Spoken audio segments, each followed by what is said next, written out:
معلوم ہے کہ کرتارپور کو سکھوں کے دوسرے متبرک ترین مقام کا درجہ کیسے حاصل ہوا اور بالآخر سکھ مذہب کے بانی بابا گرو نانک ہیں کون؟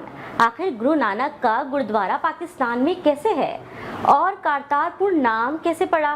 پنجاب کے دارالحکومت لاہور سے جنوب مغرب میں واقع ننکانہ صاحب میں جنم لینے والے گرو نانک نے زندگی کے آخری سال کرتارپور میں گزارے۔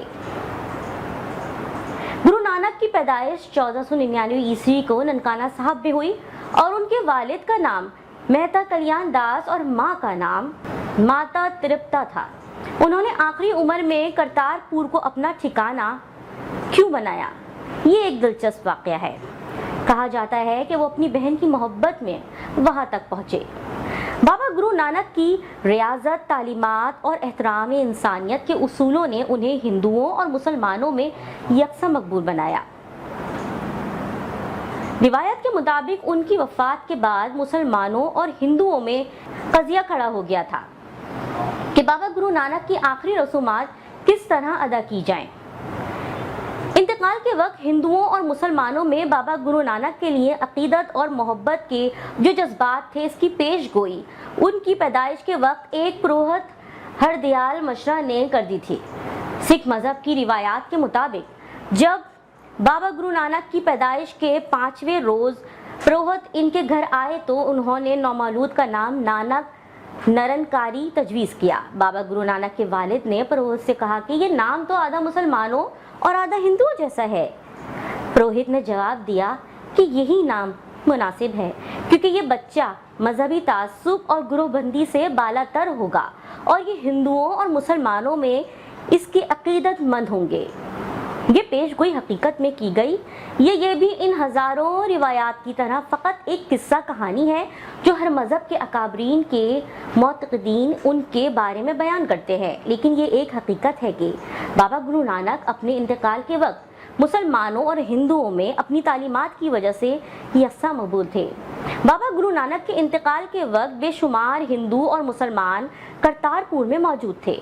بالآخر گرو نانک کرتارپور کیسے پہنچے اور یہ بستی کیسے آباد ہوئی، اس کے بارے میں بھی سکھ مذہب کی تاریخ کی کتابوں میں روایات موجود ہیں۔ اس سلسلے میں پروفیسر حمید اللہ ہاشمی نے اپنی تصنیف بابا گرو نانک میں ان کی موجودہ کرتارپور کے مقام پر آمد کا واقعہ بیان کیا ہے۔ گرو نانک جب لاہور سے اس علاقے میں پہنچے تو اس وقت یہاں ایک جنگل تھا اور لاہور کے نواب کی طرف سے کروڑی مل نامی شخص یہاں کا کوتوال تھا۔ گرو نانک کی آمد کے بعد جب ارد گرد کی بستیوں میں ان کے عقیدت مندوں کی تعداد بڑھنے لگی تو یہ بات کروڑی مل کو کھلنے لگی۔ وہ گھوڑے پر سوار گرو نانک کو گرفتار کرنے نکلا، لیکن راستے میں گھوڑے سے گرنے کی وجہ سے اپنی ہڈیاں توڑوا بیٹھا۔ کچھ مہینے بعد روبہ صحت ہوا تو پھر گرفتاری کے ارادے سے نکلا، لیکن راستے میں اندھا ہو گیا۔ ان حادثوں نے کروڑی مل کی آنکھیں کھول دیں اور وہ گرو نانک سے معافی مانگ کر ان کا مرید ہو گیا۔ کروڑی مل نے گرو نانک سے التجا کی کہ وہ مستقل طور پر اس علاقے میں قیام کریں اور دھرم شالہ بنانے کے لیے اراضی بھی فراہم کرنے کا اعلان کیا۔ گرو نانک نے اس بات کی استدعا قبول کیا اور اس علاقے میں ایک قصبہ آباد کرنے کا ارادہ کیا۔ تھوڑے دن بعد دھرم شالہ تیار ہو گیا۔ گرو نانک نے اپنے خاندان کو بھی وہاں بلوا لیا۔ اب سوال یہ بھی ذہن میں آتا ہے کہ بالآخر اس کا نام کرتارپور کیسے پڑا اور آخر یہ بستی کب سے آباد ہے؟ جب گرو نانک کے مریدوں نے بھی وہاں کا رخ اختیار کر لیا اور اس علاقے میں سکونت اختیار کر لی اور وہاں آپ کے مریدوں کی تعداد میں اضافہ ہونے لگا، اس طرح تھوڑے عرصے بعد ایک پوری بستی آباد ہو گئی اور گرو نانک نے اس کا نام کرتارپور رکھا۔ کرتار مقامی زبان میں خدا کے لیے بولا جاتا تھا اور اس لیے یہ خدا کی بستی یعنی کرتارپور کہلائی۔ تاریخی شواہد کے مطابق کرتارپور سن 1504 کے لگ بھگ آباد ہوا۔ کرتارپور میں گرودوارے کی تعمیر کب ہوئی؟ کرتارپور میں گرودوارہ صاحب کی تعمیر پٹیالہ کے مہاراجہ بھوپندر سنگھ بہادر نے 1921 تا 1929 کے درمیان کروائی۔ گرودوارہ صاحب سکھ مذہب کے بانی گرو نانک دیو جی مہاراج کی یاد میں منایا گیا۔ کیا آپ کو معلوم ہے کہ پاکستان میں موجود کرتارپور دنیا کا سب سے بڑا گرودوارہ ہے؟ جی، کرتارپور میں گرودوارہ دربار صاحب کا باضابطہ افتتاح وزیر اعظم عمران خان کی جانب سے بابا گرو نانک دیو کے 550 یوم پیدائش کے موقع پر کیا گیا تھا۔ سکھ مذہب کے بانی گرو نانک دیو جی کے 550ویں یوم پیدائش کے موقع پر حکومت پاکستان کی جانب سے تمام سکھ یاتریوں کے لیے گرو نانک کے نام کا 50 روپے کا یادگاری سکہ جاری کیا گیا تھا، اور حکومت پاکستان کی جانب سے جاری کردہ یہ 50 روپے کا سکہ کرتارپور میں ہی دستیاب تھا، جس کے ایک رخ پر اسلامی جمہوریہ پاکستان کا قومی نشان ہے، جبکہ دوسرے رخ پر سکھوں کی عبادت گاہ کی تصویر کندہ ہے۔ اس کے علاوہ 50 روپے کے اس سکے پر گرو نانک دیو جی کے 2059 سے 2019 کے الفاظ بھی کندہ ہیں۔ پاکستان نے کرتارپور صاحب گردوارہ آنے والے زائرین کے لیے ایک یادگاری ڈاک ٹکٹ جاری کیا تھا۔ ڈاک ٹکٹ گرو نانک دیو کے 550ویں یوم پیدائش سے کچھ دن قبل جاری کیے گئے تھے۔ اس میں گرودوارہ جنم استھان شری نانک صاحب کی تصویر ہے، اور اس ڈاک ٹکٹ کی قیمت پاکستانی 8 روپے رکھی گئی تھی۔ اس طرح پاکستان نے اس خطے میں خیر سگالی اور امن کی جانب قدم بڑھاتے ہوئے عملی اظہار کے طور پر وزیر اعظم عمران خان کی خصوصی ہدایت پر اس منصوبے کا آغاز کیا گیا تھا۔ کرتارپور منصوبے کی تعمیر کے تمام اخراجات حکومت پاکستان نے ادا کیے، اور اسے سکھ برادری کی خدمت میں ہدیۃً پیش کیا گیا تھا۔ پاکستانی اور بھارتی حکام کے مابین طے پائے جانے والے معاہدے کی روح سے منصوبے کو کئی مراحل میں مکمل کیا گیا تھا۔ کرتارپور منصوبے کے لیے 800 ایکڑ اراضی مختص کی گئی تھی، جس میں سے 104 ایکڑ مرکزی عمارت اور اس کے صحن کے لیے استعمال کی گئی، 36 ایکڑ شجرکاری، پھلوں کے درخت، باغات اور سبزیوں یا دیگر فصلوں کے لیے وقف تھے، جبکہ بقیہ پل، سرنگوں اور راہداریوں کے لیے استعمال میں لائی گئی۔ ہمارے نمائندے محمد رمضان کے مطابق اس سے قبل گرودوارہ محض 4 ایکڑ تک محدود تھا۔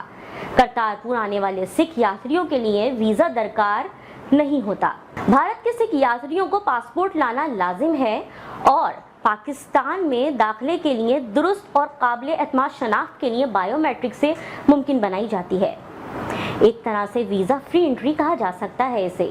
انٹری فیس $20 ہے، جسے سروس چارجز کہا جاتا ہے، جبکہ وہاں قیام کا دورانیہ بس 8 گھنٹے ہے، صبح 8 سے شام 4 تک۔ وزیر اعظم عمران خان سکھ مذہب کے بانی بابا گرو نانک کے 550ویں جنم دن کے موقع پر بین المذاہب ہم آہنگی کے جذبے کے عکاس کرتارپور راہداری کے فقید المثال منصوبے کا 9 نومبر 2019 میں افتتاح کیا۔ اس طرح 70 سالہ تاریخ میں پہلی بار سکھ زائرین نارووال میں اپنی مذہبی عبادت گاہ پر بغیر ویزے آئے۔ اس سے پہلے سکھ یاتری اپنی عبادت گاہ کا نظارہ دوربینوں سے کیا کرتے تھے۔ اب تو آپ کو سمجھ آ گیا ہوگا کہ سکھ یاتریوں کے لیے دربار صاحب کیوں اتنا اہم ہے۔ سکھ مت کے بانی گرو نانک دیو نے اس مقام پر اپنی زندگی کے آخری 18 سال گزارے تھے، اس لیے سکھ برادری کے لیے یہ مقام مذہبی اہمیت کا حامل ہے۔ پاکستان اور بھارت کے مابین کشیدہ تعلقات کی وجہ سے یہ راہداری دہائیوں سے بند پڑی تھی۔ اگست 2018 میں پاکستان کی فوج کے سربراہ جنرل قمر جاوید باجوہ نے کرتارپور سرحد کھولنے کی بات شروع کی تھی، جس کے بعد پاکستان نے اس راہداری کی تعمیر کے لیے 28 نومبر کو سنگ بنیاد رکھنے کا اعلان کیا تھا۔ یہ بات تو آج 21ویں صدی کی ہو گئی۔ اب آپ کو دوبارہ صدیوں پیچھے لیے چلتے ہیں، جب گرو نانک کا وصال ہوا تھا۔ ہندو اور مسلمانوں میں یکساں مقبول ہونے کی وجہ سے ہندو انہیں اپنے عقیدے کے مطابق جلانے کے لیے اصرار کر رہے تھے، جبکہ مسلمان انہیں دفنانے پر مصر تھے۔ کرتارپور میں ہی بابا گرو نانک نے اپنی زندگی کے آخری سانس لی، اور ہندوؤں اور مسلمانوں میں ان کی تدفین کے قضیے کے دوران ان کی لاش چادر کے نیچے سے غائب ہو گئی، اور اس طرح چادر کے 2 حصے کر دیے گئے۔ آدھا حصہ ہندو سکھ برادری کے حوالے کر دیا گیا اور آدھا حصہ مسلمانوں کے۔ ہندو سکھ برادری نے اسے سمادھی کے طور پہ گرودوارے کے اندر، اور مسلمانوں نے گرودوارے کے باہر قبر کے طور پر رکھ کے اپنی اپنی مذہبی رسومات ادا کیں۔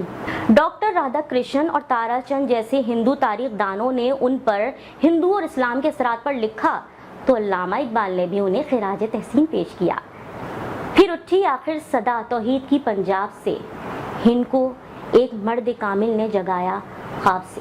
اس جیسی مزید ویڈیوز دیکھنے کے لیے سبسکرائب کریں وائس پاکستان۔